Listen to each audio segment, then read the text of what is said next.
Podcast Papo de Clínica. Tudo que um bom médico precisa ouvir.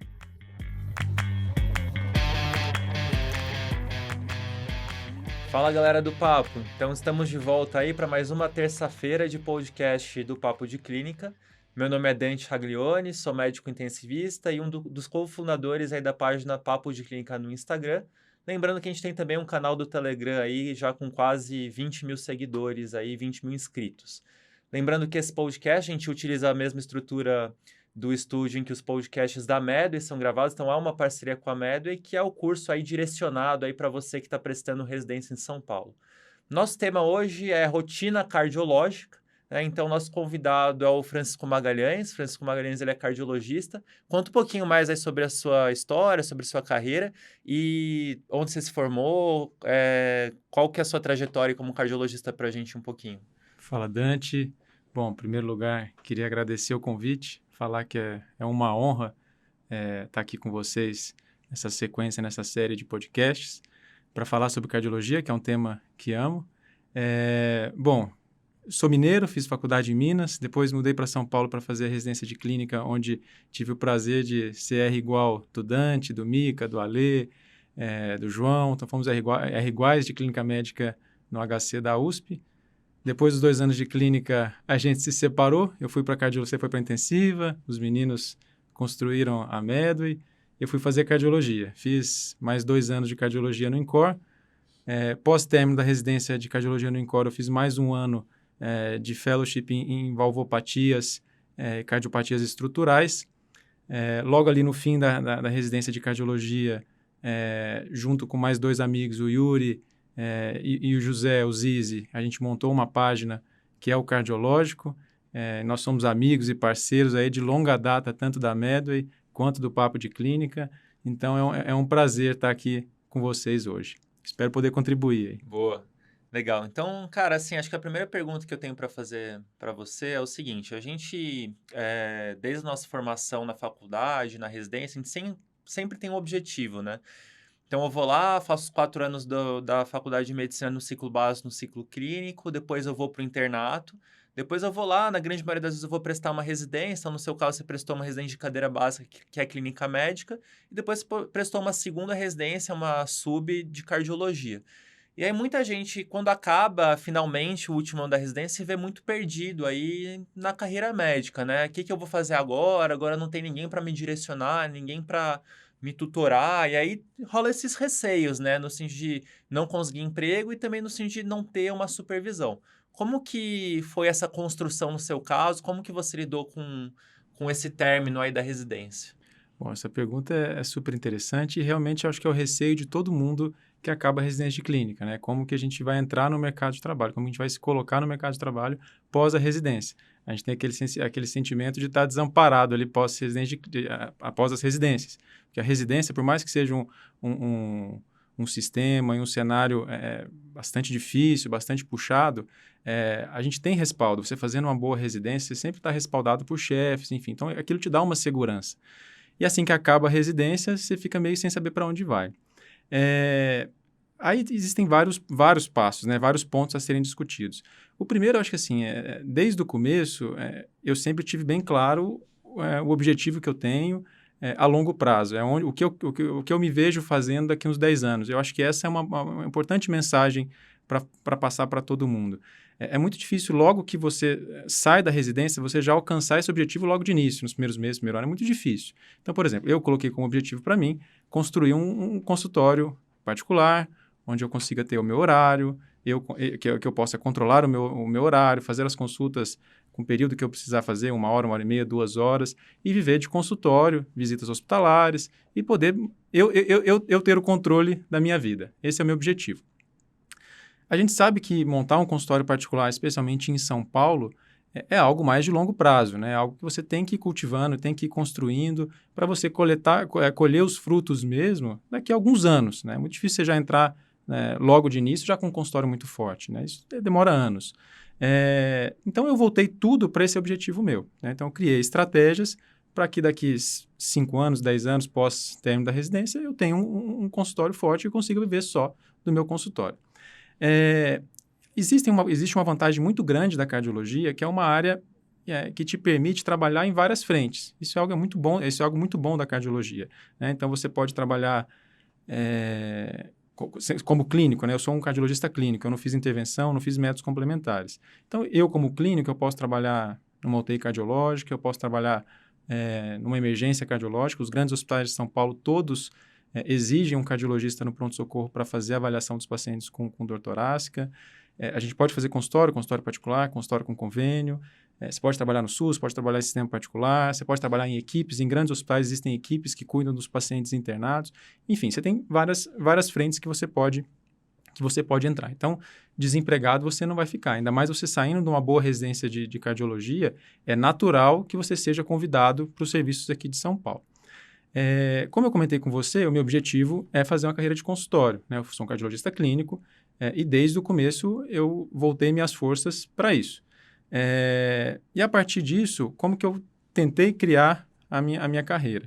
Eu entrei para um hospital grande aqui de São Paulo, um hospital privado, onde eu trabalho como cardiologista do pronto atendimento. Isso eu entrei desde o término do R4, eu já entrei nesse hospital e desde então estou lá já vão fazer 4 anos que eu estou lá nesse serviço. E lá é um local que eu sou bastante exposto, então as pessoas me veem bastante, eu sou exposto a colegas, então existe um networking que é diário, né? Então, se você convive com outros colegas de especialidades clínicas, gastro, geriatras, endócrinos, ortopedistas, cirurgiões, então, naturalmente, você vai criando uma rede de contato. Num pronto atendimento, você atende vários pacientes ao longo do dia. Então, naturalmente, você é visto, né? Então, existe essa possibilidade do paciente te procurar, enfim, de um colega que trabalha com você, lembrar de você, existir uma troca de paciente, o colega ir te encaminhando. E naturalmente, ao passo que você vai atendendo pacientes no consultório, depois existe o boca a boca de paciente, que um paciente vai indicando o outro, e naturalmente o seu consultório vai crescendo. Então, é algo, como eu comentei com você, que você vai cultivando para você colher os frutos mesmo a médio prazo, né? Então, demanda um tempo para isso ir crescendo aos poucos. Então, foi essa a visão que eu tive, né? Entrei num pronto atendimento onde eu sou exposto a pacientes, exposto a outros colegas, que eu sou visto. Ao mesmo tempo, obviamente, todo mundo tem conta, todo mundo tem que pagar conta, então é natural você ter que fazer plantões no começo da sua carreira.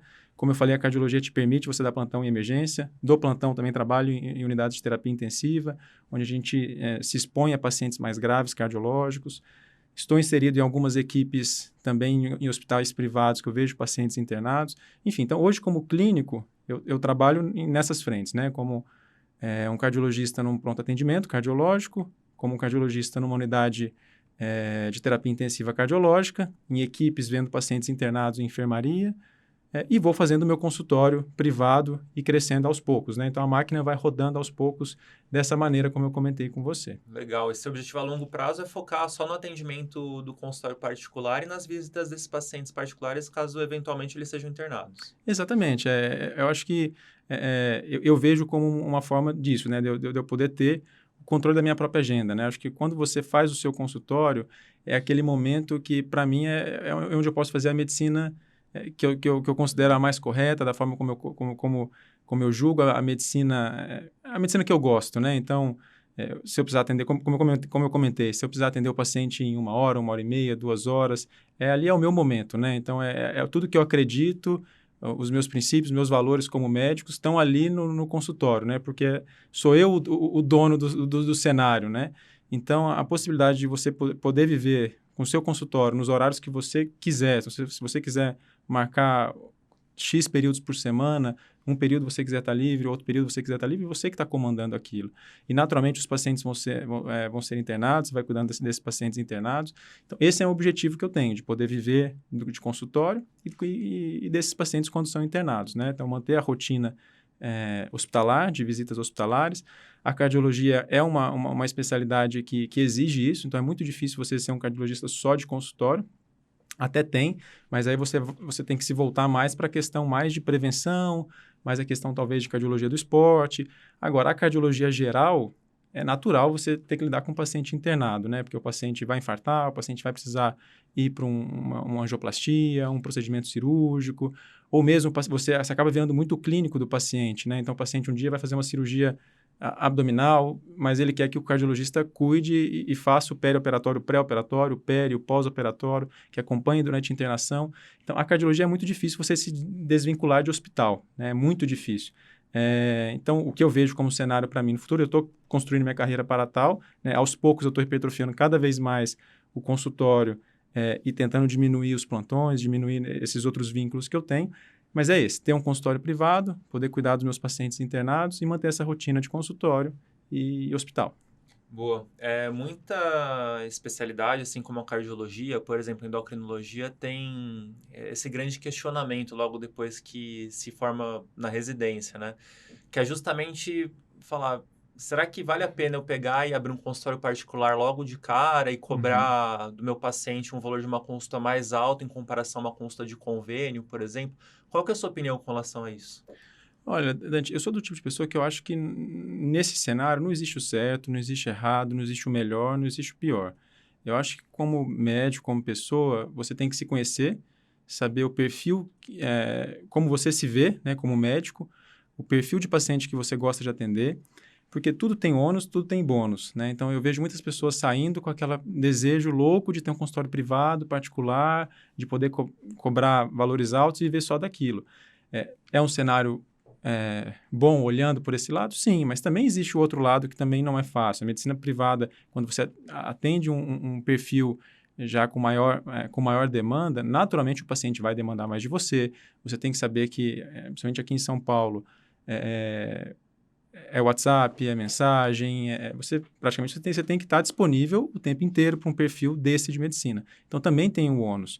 Então, as pessoas olham muito só para a questão do lucro, da questão do consultório particular, enfim, todo o glamour que tem, mas também tem um outro lado. Então, é sempre bom pesar os dois lados e ver onde você se encaixa, tá? Para você também não trilhar um caminho e depois chegar lá e ver que não era o que você gostava. O convênio é uma maneira de você ter um fluxo grande de pacientes desde o começo. Não, assim, eu não vou criticar colegas, jamais colegas que vão trabalhar com convênio, porque precisa de alguém para atender esse tipo de população. É fato que tem convênios que não pagam bem, que fazem com que você tenha que atender em períodos mais curtos, né, consultas mais curtas. Eu, por opção minha, não quis ir por esse caminho, mas não critico ninguém, nenhum colega que tenha ido por esse caminho, até porque isso te dá vivência, né? Então, uma vez que você vai para o convênio, você vai se expor a mais pacientes, então isso você vai criando uma casca ali, você vai criando experiência com o manejo de pacientes. Então, tem muitos colegas que acabam a residência, vão atender convênio, isso gera fluxo, você é muito visto pelos pacientes, então você vai ganhando experiência, vai vendo muitos doentes, e depois você pode tentar migrar para a medicina privada aos poucos. E acontece que muitos pacientes que às vezes acompanhavam com você com convênio, depois eles migram para o seu consultório particular. Então, também é um caminho que pode ser seguido. Você pode tentar ir direto para o consultório particular, eu acho que aí é um caminho um pouco mais árduo, é um pouco mais lento, a gente tem que ter noção disso. Existem várias formas de você crescer, hipertrofiar seu consultório privado. Uma delas é, como eu comentei com vocês, por exemplo, trabalhar num pronto atendimento do hospital grande. Você vai criar uma rede de contatos com outros colegas muito grande. Então, os colegas vão te encaminhar, os pacientes vão passando com você e vão se encaminhando. As redes sociais estão aí, então hoje no mercado de trabalho você tem que estar inserido, em alguma maneira, você tem que estar inserido no mercado, no mundo digital, né, que é o mundo que a gente vive. Você tem que ver o perfil de paciente que você quer atender. Esse é um outro ponto também que é muito interessante, que ninguém fala disso. Então, por exemplo, existem especialidades que têm perfis alvos de pacientes, onde a rede social XYZ ela é melhor ou pior, dependendo do público que você está objetivando. Eu, como cardiologista, o público-alvo meu, por exemplo, eu não vejo tão interessante, por exemplo, o Instagram, dependendo de formas como você usa o Instagram, talvez não seja, eu não atinjo o público-alvo que eu gosto de atender. Quem faz, por exemplo, cardiologia do esporte, às vezes o público-alvo está ali, o público jovem está no Instagram. É legal você ter uma rede social ali. Eu gosto, por exemplo, muito de colegas médicos me encaminhando pacientes. Eu gosto bastante disso. Então, o pronto atendimento é um local bastante interessante. A gente tem a página que é o Cardiológico, que é uma página de discussão científica, discussão de temas. Então, a gente tem colegas médicos que acompanham a página. E pode acontecer de um dia um colega médico ver que eu estou lá discutindo, ver esse podcast que eu estou conversando, falando sobre cardiologia, e lembre de mim um dia e me mande um paciente. Isso já aconteceu, isso pode acontecer também. Então, é uma forma dos pacientes serem encaminhados. Então, você tem que ver o perfil que você gosta, né? acho que você tem que ser visto de alguma maneira, você tem que ser achado de alguma maneira. Você não pode viver e não estar inserido no mundo digital de alguma maneira. Então, se o paciente por exemplo, se o paciente te vê num pronto atendimento e ele quer te achar, ele tem que te achar de alguma maneira. Você tem que ter um site, você tem que ter alguma página, de alguma forma ele tem que te achar, né? Então, são muitas variáveis. O que eu falo para todos é tente se conhecer, né? Olhe para dentro de si, veja quais são suas virtudes, o tipo de médico que você é, o tipo de paciente que você gosta de atender, qual o perfil de paciente que você quer atender, como você se vê daqui a alguns anos, para você não começar meio perdido, pós-residência, dando tiro para tudo qualquer lado, montando Instagram, montando YouTube, pagando páginas que tem site, pagando outras páginas que tem de divulgação e dando tiro para tudo qualquer lado, e às vezes não é o objetivo que você tem. Então, se conheça, veja qual é o seu objetivo e foque a sua energia para trilhar o caminho para chegar até ali, né? Então, eu acho que é mais ou menos isso aí, né? Interessante que você comentou, porque muita gente acha que pelo simples fato de ter feito uma residência de cardiologia em algum hospital importante de São Paulo, só por esse fato as pessoas já vai ter um sucesso no consultório, né? Não, E isso é uma grande ilusão, né? E às vezes também a pessoa acha que pelo simples fato de ter consultório a vida vai ser mais tranquila, mas esquece que o paciente pode ligar às 2 da manhã aí e te exato. acordar no meio da noite. O que você tem a comentar sobre esses dois tópicos? Não, eu acho que é o que eu estava falando, né? Então, muitas pessoas veem o glamour do consultório particular, do paciente privado, de poder cobrar, de você cobrar valores altos de consulta. Isso é muito atrativo você olhando, né? O médico tem muito essa questão do ego, né? Então, você tem que tomar cuidado se você não está sendo movido pelo ego ou se é mesmo o que você gosta, né? Você tem que fazer a medicina por prazer, por amor. O médico é um profissional que exige isso. Eu acredito muito nessa questão da medicina. Então, você tem que ver o que você gosta, né? A medicina privada, ela é muito interessante por um lado. Óbvio que financeiramente você vai ser... existe um benefício financeiro. Isso te permite trabalhar, talvez, em horários que você comande o horário da forma como você goste. Você internar, ver a visita da maneira como você gosta, você faça a medicina da forma como você acredita. Isso é um lado bastante positivo. Mas existe o outro lado, que é como eu comentei, o ônus. Então, a medicina privada aqui de São Paulo, o paciente exige que você esteja disponível. Se você não for um médico disponível, que o paciente te procure, que você responda. Às vezes 1 da manhã, 2 da manhã, você tem que acordar e ir para o hospital ver um paciente. Às vezes você não tem horário. Então, é uma medicina que você vai viver em função dos seus pacientes, sim. Então, você tem que ter esse lado também. Então, tem que pesar esses dois lados. Então, tem pessoa que não gosta disso. Tem pessoa que às vezes vê toda a questão do glamour do consultório particular, mas não gosta de responder ao WhatsApp, não gosta de ser incomodado, não gosta de ser incomodado de final de semana, de domingo à noite, e vai acontecer. Então, tem que pensar muito bem isso, porque às vezes você está gastando energia à toa por um caminho que você não vai gostar. E às vezes você, por exemplo, ser um cardiologista que se coloque mais em equipes, e os pacientes não são seus, os pacientes, vendo pacientes de convênio, fazendo consultórios de convênio, fazendo os plantões de emergência, plantão de UTI, trabalhando no sistema público, que também tem a demanda de cardiologistas no sistema público. Talvez... para certos perfis, é muito melhor. Então, não tem como você julgar. Eu acho que você tem que se conhecer. Tem pessoa... vai ter que ter um cardiologista para cuidar de consultório privado e que ele vai ter o bônus e ônus disso. E vai ter que ter um cardiologista que vai cuidar de convênio, que ele vai gostar daquilo, é o perfil dele gostar daquilo. E vai ter o cardiologista também que não gosta de consultório. Existe isso. Tem cardiologista que não gosta de consultório. E está tudo bem, né? Então, vai trabalhar como diarista de uma UTI, vai trabalhar como diarista de uma unidade de pronto atendimento, vai ver os pacientes internados por uma equipe, por alguém.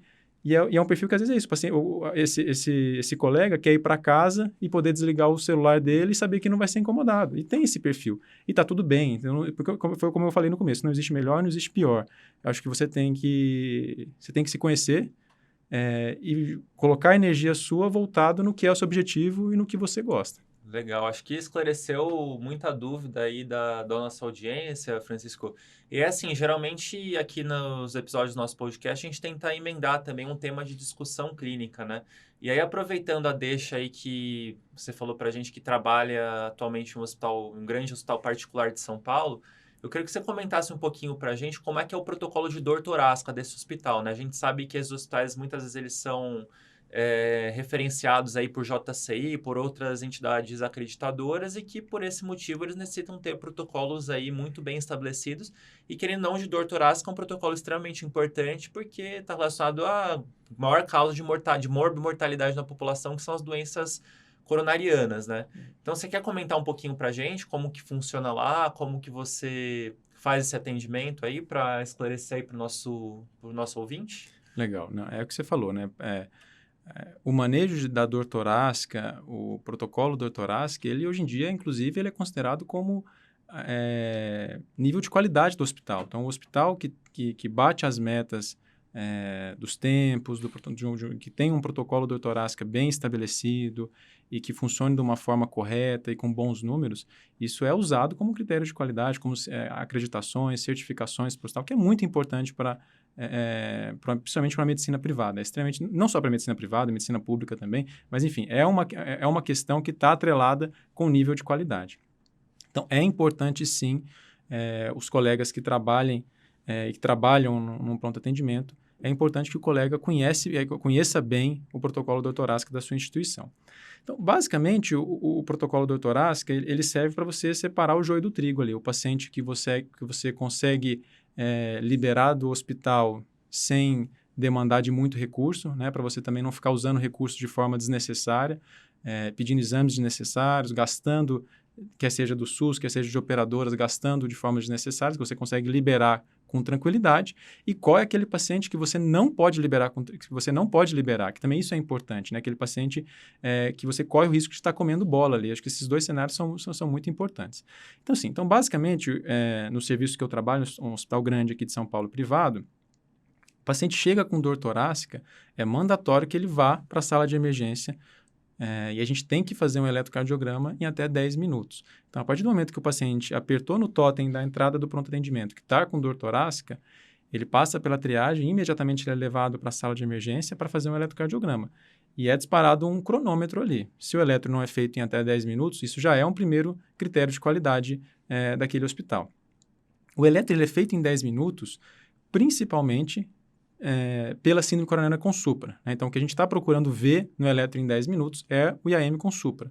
Então, são alterações que nos fazem ver que esse paciente tem uma síndrome coronariana com supra, que é toda aquela questão de definição de dois supra, de um supradesnivelamento em duas derivações contíguas, ou um BRE novo, enfim, aquelas alterações que são compatíveis com o eletro de uma síndrome coronariana com supra. Então, esse é o paciente que já fez, de cara, você vê que tem essas alterações, ele já sai do protocolo dor torácica. Você já começa o manejo do IAM com supra. Então, aqui, se a gente fosse montar na nossa mente um fluxograma, é isso. Chegou dor torácica, eletro em 10 minutos. Tem supra, BRE novo, e todas as alterações que são compatíveis, que são supra-like, que cabe uma aula aqui sobre isso, esse paciente já vai direto para o tratamento do IAM com supra, né? Que aí a gente tem que falar sobre reperfusão. Você tem que conhecer o sistema que você trabalha, o hospital que você trabalha. No hospital que eu trabalho, a gente tem angioplastia disponível 24 horas por dia. Esse paciente a gente aciona o código IAM com supra, esse paciente sobe para a hemodinâmica para fazer a angioplastia primária, tá? No outro lado oposto desse fluxograma, a gente tem aqueles pacientes que aí é muito importante, depois que fez o eletrocardiograma, né? Fez o eletrocardiograma e não tem alterações compatíveis com supra, o eletrocardiograma normal. Aí a gente tem que olhar duas variáveis. Uma vez que o eletro é normal, a gente tem que olhar duas variáveis, que é característica da dor torácica e fatores de risco. Então, é a forma como você vai calcular. Você calcula a probabilidade pré-teste que esse paciente tem de estar tendo algum evento isquêmico coronariano, tanto pelo fator de risco, pela história que esse paciente tem de vida, de antecedentes patológicos, quanto pela característica da dor que ele te refere. Então, dor, nós separamos em dor tipo A, tipo B e tipo C. Né? A gente usa como critério a característica da dor, então uma dor em aperto, em queimação, irradiada para membro superior esquerdo, que é tipicamente desencadeada por esforço, ao repouso melhora ou com exordio melhora, e que tem sintomas associados, como diaforese, dispneia, sudorese, enfim. Toda vez que o paciente refere esses três critérios, é uma dor tipo A. Se ele tem 2 de 3, é uma dor tipo B, que é uma dor provavelmente anginosa ou possivelmente anginosa. Quando tem só um desses três critérios, é uma dor tipo C, que é uma dor provavelmente não anginosa. E quando não tem nenhuma dessas características, é uma dor não anginosa. Dor torácica, fazendo um parênteses aqui, é um desafio de atendimento no pronto-atendimento, no pronto-socorro. Porque a gente pega de tudo, né? Eu costumo falar que dor torácica pode ser a doença mais grave que existe na medicina e pode ser uma coisa simples. Pode ser uma dor osteomuscular, o paciente pode ter malhado, está com dor no peito. Pode ser algo esofágico, pode ser algo... Até crise de ansiedade pode dar dor no peito. Então, pode ser tudo e pode ser algo mais simples. Então, você tem que ter também, como clínico, você saber fazer as perguntas chaves, as perguntas da semiologia, da anamnese, que vai fazer você pensar mais ou menos num quadro de doença coronariana. E é também o que eu costumo falar para os pacientes. Como cardiologista no pronto atendimento, a sua principal responsabilidade e obrigação ali é excluir síndrome coronariana. Acho que esse é o principal, você excluir as causas mais graves que causam dor no peito. Ali no pronto atendimento, de forma imediata, a gente tem que excluir as causas mais graves de dor no peito. Então, a gente usa esses critérios clínicos, dor tipo A, B e C. E do lado, a gente vê os fatores de risco, né? Fatores de risco cardiovasculares, hipertensão, diabetes, tabagismo, dislipidemia, aterosclerose já manifesta, história familiar, idade, enfim. Quando o paciente, a gente vê quantos critérios de risco o paciente tem. Toda vez que o paciente tem aterosclerose, diabetes, ou pelo menos 3 fatores de risco desse que eu comentei com vocês, ele já é alto risco. Quando tem 2 fatores de risco, é um intermediário risco. Quando tem de 1 para menos, é um paciente de baixo risco cardiovascular. E a gente vai usar essas 2 variáveis, tipo de dor, fatores de risco. Então, voltando ao nosso fluxograma. Eletrocardiograma supra, a gente tratou como supra. Outra alteração eletrocardiograma, eu esqueci de comentar, compatíveis com IAM sem supra. Então, infra, TV sustentada, alterações muito compatíveis com eletro francamente isquêmico. Então, eletro francamente isquêmico também a gente já vai tratar, já sai do protocolo do torácico, que a gente vai tratar como síndrome coronariana aguda. E aí a gente volta para esses nossos pacientes. Do outro lado, como eu comentei com vocês do fluxograma, a gente tem aquele paciente com dor tipo D ou um paciente com dor tipo C, que tem baixo risco cardiovascular. Esse paciente é o paciente que tem baixíssima probabilidade da dor torácica ser síndrome coronariana aguda. Então, esse paciente que você já tira do protocolo. É um paciente que você ficar coletando troponina, num paciente jovem, de baixo risco, que a dor é tipo D, tipo C, você está pedindo à toa um exame, você está gastando um recurso do hospital, quer seja público ou das operadoras, de forma desnecessária. Então, é um paciente que sai e você vai procurar outros diagnósticos diferenciais. O protocolo do torácico, ele serve, a grande utilidade dele é para você ver esse meio, que é o limbo. Então, aquele paciente que tem, por exemplo, uma dor tipo B, que é a dor que incomoda, né? Então, a dor incomoda, aquela dor que você acha que é típica, mas o paciente tem baixo risco. Ou aquele paciente que tem uma dor tipo C, que não parece ser, mas é um paciente de alto risco. Ou seja, quando não está batendo. O fator de risco com a dor torácica não está batendo. Então, o paciente tem um alto risco, mas a dor é meio atípica, ou o paciente tem baixo risco e a dor é mais típica. Esse é o paciente que a gente vai colocar no protocolo da torácica, que é basicamente você usar a troponina e o score heart. Então, mais uma vez, voltando ao nosso fluxograma, até para ficar bem memorizado para todo mundo. Eletro em 10 minutos, tem supra, trata como supra. Tem alterações francamente isquêmicas ou uma dor tipo A que é definitivamente anginosa, você vai tratar como síndrome coronariana. Então, você vai dar o antiagregante e vai discutir estratificação. Tá? A gente vai estratificar a coronária dele. Então, supra, trata como supra, angioplastia primária ou trombólise. Dor tipo A ou o eletro francamente isquêmico não supra, a gente está falando de uma síndrome coronariana sem supra, a gente trata como tal, dá o antiagregante. E aí o tempo da estratificação e como vai ser a estratificação é um outro tema que pode ser discutido em outra aula. Do outro lado, o lado oposto, lado direito do nosso fluxograma, dor tipo D ou tipo C do paciente com baixo risco, você vai procurar diagnósticos diferenciais, não tem por que você ficar pedindo exames, a seriantroponina de 1 hora, de 3 em 3 horas, igual a gente vê acontecer isso no pronto atendimento. Não precisa. Agora, o meio, que é o limbo, é aquele paciente com dor tipo B de baixo risco ou dor tipo C de alto risco. E aí você vai colocar no protocolo do torácico, que é basicamente você calcular o heart score. O heart score tem algumas variáveis, né, que é basicamente em relação à história, característica da dor, o eletrocardiograma, a idade, fatores de risco. E aí tem a troponina que vem junto. Junto com isso, o heart mais a troponina, e aí fazendo um parêntese, você tem que ver a troponina que você usa em cada serviço. Então, por isso que é muito difícil eu falar para vocês valores de referência, porque kits de troponina são diferentes em cada hospital. Né? A troponina de preferência, o que eu posso falar é a troponina ultrassensível. E aí, em relação à troponina, depois que a gente tem o heart com a troponina, a gente sempre pede, no nosso hospital, o protocolo é a troponina em 0 e 1, o nosso kit que a gente usa é a troponina 0, com tempo 0 depois de 1 hora. E a gente tem valores de cortes, né? Então, existe um valor já de pânico que é igual a síndrome coronariana aguda, que é um valor no nosso serviço maior do que 52, ou quando a gente tem uma variação, um delta entre 0 e 1 maior do que 5, uma variação maior que 5. Então, a gente tem uma troponina inicial de 10, por exemplo, e a segunda veio 17, 18. Então, teve uma variação maior do que 5, isso é uma curva positiva. Se tem isso, tem outra troponina de cara, uma troponina pânico, maior do que o valor de referência nosso de pânico, ou tem uma variação positiva, esse paciente ele é encaminhado ele já sai desse protocolo, você está à frente de uma síndrome coronariana aguda, você vai discutir como vai ser estratificado. O paciente que é Heart 3, que é considerado de alto risco, aquele cara que pontuou mais do que 4 pontos no Heart Score, esse é o paciente que você tem que ter cuidado, né? Então, se ele tiver a troponina positiva da forma que eu comentei, vai ter que discutir estratificação. Agora, o grande problema desse paciente é quando ele não tem a troponina positiva. E aí você está naquela situação que uma coisa não bate com a outra. O paciente tem um Heart Score alto, que é alta probabilidade de ser síndrome coronariana aguda, mas a troponina não veio positiva. Então, você está num cenário com a probabilidade razoável de ser uma angina instável.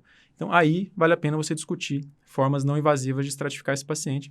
Cada dia mais a gente tem falado muito da angiotomia de coronária, né, como um ótimo método de rule-out aí para os pacientes, enfim, tem um alto valor preditivo negativo você excluir, enfim, e avaliar nesse cenário. O paciente Heart Score 1 e 2, que você pediu troponina, ela veio negativa, não variou mais que 5, esse é o paciente que você dá alta hospitalar. Tá? Paciente que você pode liberar. Então, aí serviu o seu protocolo doutorástico. Você caminhou por todos aqueles passos do fluxograma, você identificou o paciente que é de risco, você fez a avaliação e você consegue dar alta hospitalar e ele vai ser reavaliado no consultório do seu cardiologista. E aí o limbo que vai ficar é esse paciente também, existe o paciente do Heart Score 1 e 2, mas que ficou com o valor de referência, o valor de troponina no meio termo, que acontece às vezes. Essas troponinas ultrassensíveis, ela tem um valor de referência mínimo, tem um valor de pânico, mas existem cenários que ele fica meio nesse limbo. Então, dando um exemplo da nossa instituição, o valor de referência que vem no laboratório é 5, mas o valor de pânico é 52. Então, pode acontecer do paciente ficar nesse limbo, ficar com a troponina de 20, 20 e pouco. E aí, você está num cenário que a gente sabe que, obviamente, existem outras causas que aumentam a troponina na prática diária, né? Doença renal, exercícios intensos, rabdomiólise, TEP. Existem várias causas que causam aumento de troponina na prática diária. Mas você fica num cenário meio que do limbo. Então, aqui vale a pena você discutir, eventualmente, uma estratificação não invasiva. Então, enfim, é muita informação que eu falei, mas eu tentei construir com vocês aí um fluxograma básico do que é um protocolo doutorástico na nossa instituição. Então, a ideia é você otimizar os recursos, não usar de recursos de formas desnecessárias. Então, você ficar deixando o paciente com dor tipo D, tipo C, de baixo risco, um jovem, coletando troponina, 0, 3 horas, 6 horas. Além do estresse que isso causa para o paciente, isso também causa despesas para o hospital de forma desnecessária. E você também não cair no erro de mandar para casa um paciente que ele pode sim tá tendo uma síndrome coronariana aguda. Né? E também aquele paciente que logo de início já é o paciente de alto risco, então não tem por que você ficar dosando troponina. Então o paciente que é supra. Você não tem que ficar coletando troponina desse paciente, já tem que tratar como supra. O paciente que é dor tipo A, que tem alteração isquêmica compatível com síndrome coronariana sem supra, você não tem que ficar fazendo protocolo doutorástico nesse paciente. Coletando troponina de tantas e tantas horas, elétrico de tantas... Não, é um paciente que você já definiu que ele tem uma síndrome coronariana aguda. Então, você vai tratar como tal, você já vai dar o ataque de antiagregante, você já vai internar esse paciente em UCO, você já vai discutir como é que esse paciente vai ser estratificado. Se vai ser com 24 horas, com 72 horas, mas você já definiu o diagnóstico. Então, o protocolo ele serve para otimizar isso. O paciente que tem baixo risco, que você não precisa ficar coletando troponina e eletro seriado, aquele que já é alto risco de cara, que também não tem por que você ficar fazendo isso, você já tem que tratar de uma vez, e o meio é o paciente que vai se beneficiar de você aplicar o Heart Score, de você usar a troponina, para você separar o joio do trigo ali. Qual o paciente que você pode mandar para casa, qual o paciente que você tem que você vai definir que é realmente uma síndrome coronariana aguda, e qual o paciente que você vai ter que usar um método de estratificação não invasiva para conseguir excluir ou não ele ali do protocolo. Boa, excelente explicação. A gente tem bastante protocolo também em UTI, né? E aí o paralelo que eu faço é que o protocolo ele serve justamente para que médicos não façam o que dá na cabeça, né? Exato. Então ele ajuda bastante nesse sentido de você não comer bola e se você seguir tudo aquilo certinho, a chance do paciente ser vítima de algum tipo de erro reduz significativamente. Além de todos esses fatores que você comentou de reduzir gastos, né? Acho que até trazendo um paralelo aí da aviação, né? Em que os pilotos de voos comerciais têm que seguir todos os protocolos, cada vez mais o médico ele vai ter que seguir esses protocolos e caso lógico, tem pacientes que são exceções, né? Não é que nem um avião, né? Sim. Caso ele opte por desviar daquele protocolo, ele tem que justificar muito bem no prontuário, né? Então, no hospital que você trabalha, por exemplo, caso você decida, não vou seguir o protocolo para esse paciente, que eu estou pensando em alguma outra coisa. Você tem que claramente escrever em prontuário o que você está fazendo, né? Com certeza. Não, concordo totalmente, Dante. Eu acho que é isso que você falou. Tem a questão de gasto, tem a questão do paciente ficar ali muito tempo no pronto atendimento de forma desnecessária, mas tem essa questão que você comentou, que eu acho que está corretíssimo, né? Então, os hospitais, eles prezam muito pela segurança do paciente. Isso é algo também que é também um critério de qualidade do hospital e que eu acho que é muito importante a gente falar sobre isso. É óbvio que a gente não quer ter aquela medicina que você é muito quadrado em relação aos protocolos. Todos os protocolos têm cenários que cabe a discussão com o especialista. Como eu comentei com vocês, tem zonas de limbo, zonas cinzentas no protocolo da torácica, que vai caber uma discussão com o especialista, que vai caber, enfim, existem cenários que você talvez pense em outra coisa, que você vai fugir um pouco mais do protocolo. A gente sempre tem que pensar em pedir exames também para fazer avaliações de diagnósticos diferenciais ao mesmo tempo, né? Então, você tem que pensar em outras causas de dor torácica, mas é o que você falou, o protocolo é uma forma do hospital fornecer segurança para o paciente. Ele saber que se a gente atende 1.000 pacientes e o protocolo foi feito de forma correta nesses 1.000 pacientes, a chance de você deixar passar um caso fica menor, do paciente ser prejudicado por um serviço, por um atendimento não tão correto, é reduzido. Então, por exemplo, no nosso hospital, isso é algo que chama atenção. Toda dor torácica vai para a sala de emergência. Então, nessa, acaba que a gente atende casos que são, assim, claramente casos simples, entendeu? Então, às vezes o paciente, não estou brincando, às vezes o paciente malhou o peito um dia anterior, chegou com dor no peito. Tomou uma bolada no peito, no futebol, né? E vai para a sala de emergência. Mas qual que é a justificativa do hospital em relação a isso? Eles preferem mandar todo mundo para a sala de emergência, todo mundo com dor no peito, para fazer o eletro e o cardiologista conversar, do que correr o risco de deixar esse paciente esperando, porque existem manifestações atípicas de dor torácica, deixar esse paciente na sala de espera esperando uma consulta normal, numa porta tipo ficha verde, ficha amarela, esperando 1 hora e meia para ser atendido, e era um supra ali. Entendeu? Era uma síndrome coronariana aguda. Então, é melhor você ser extremamente sensível e pegar todo mundo, então manda todo mundo para a sala de emergência e faz eletro em todo mundo conversa com o cardiologista, que ele vai ter a referência. É melhor o cardiologista olhando e falando, realmente não é nada, a gente não precisa coletar troponina, enfim, do que correr o risco de você deixar passar um caso grave e esse paciente ter uma complicação, enfim, porque aí são eventos que nesses hospitais são eventos catastróficos, né? Sim. Então, o paciente que falou que está com dor no peito, que não foi levado para a sala de emergência, não fez o eletro, às vezes ele tinha uma manifestação atípica, que acontece, e ele fica esperando ali um atendimento normal.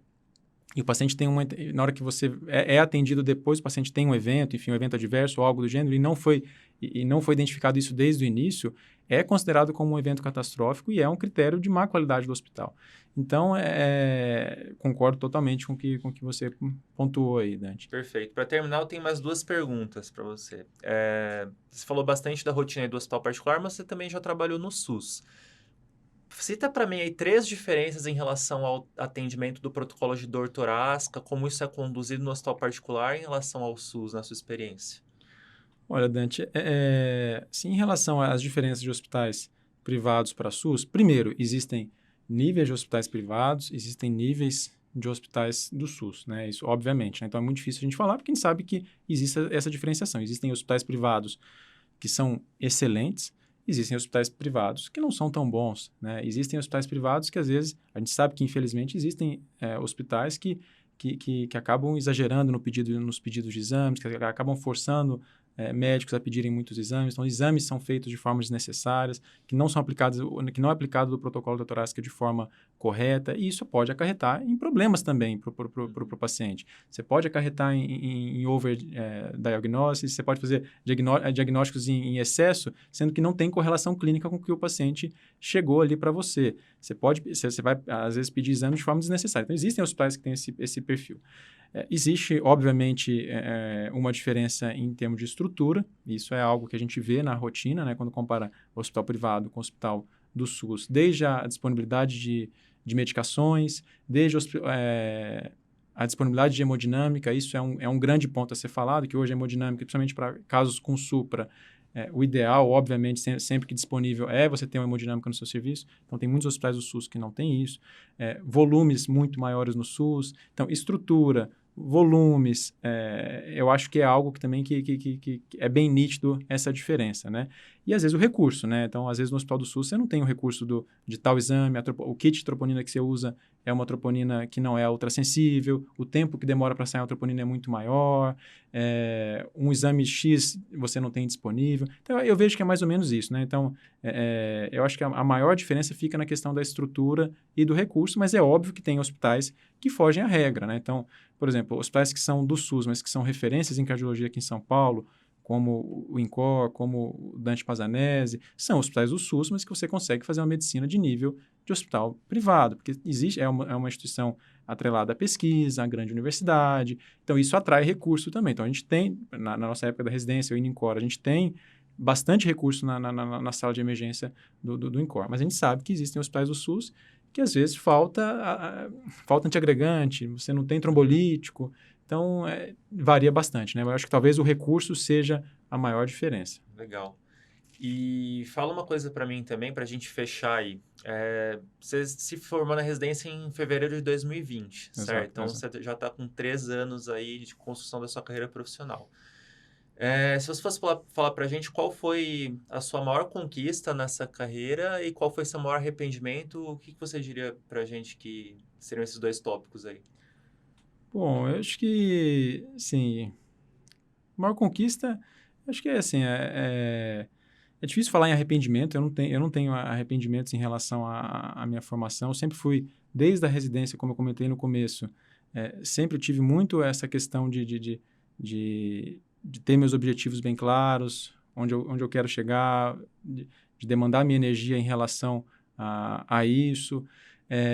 Então, eu sou muito grato a tudo que a minha formação me deu, enfim, a todo o esforço que eu dei, que eu tive durante a formação, os estudos e o que isso vem se traduzindo em resultados para mim.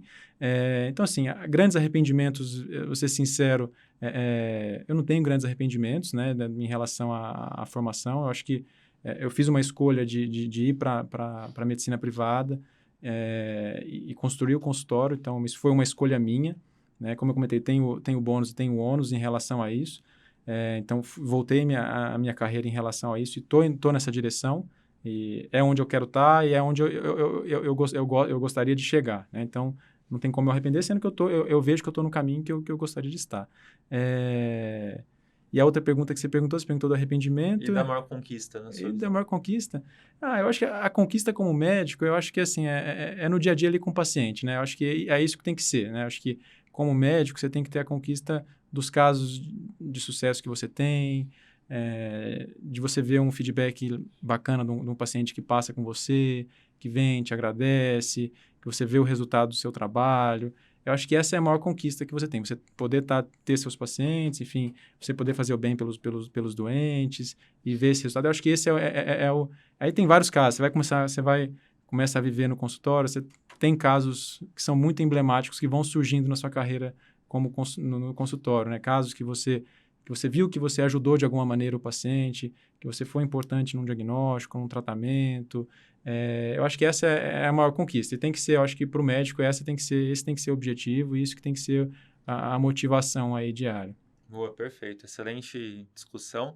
Francisco, então, muito obrigado aí pela participação no podcast do Papo de Clínica.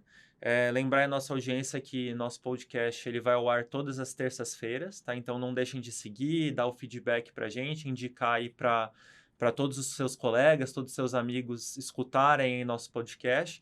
E lembrando de seguir a gente também no Instagram, no @Papo de Clínica e no grupo de Telegram também. E, finalmente, reforçar que esse podcast é uma parceria aí com a Medway, o curso direcionado aí para você que está querendo prestar residência em São Paulo. Lembrando também que as inscrições aí para o intensivo da Medway para você que ainda quer passar na residência esse ano aí estão abertas, tá? Então, sigam nossas redes sociais e aí semana que vem nós estamos de volta aí com mais um outro episódio. Francisco, muito obrigado. Valeu, galera! Valeu, pessoal. Obrigado. Eu que agradeço. Um abraço. Valeu!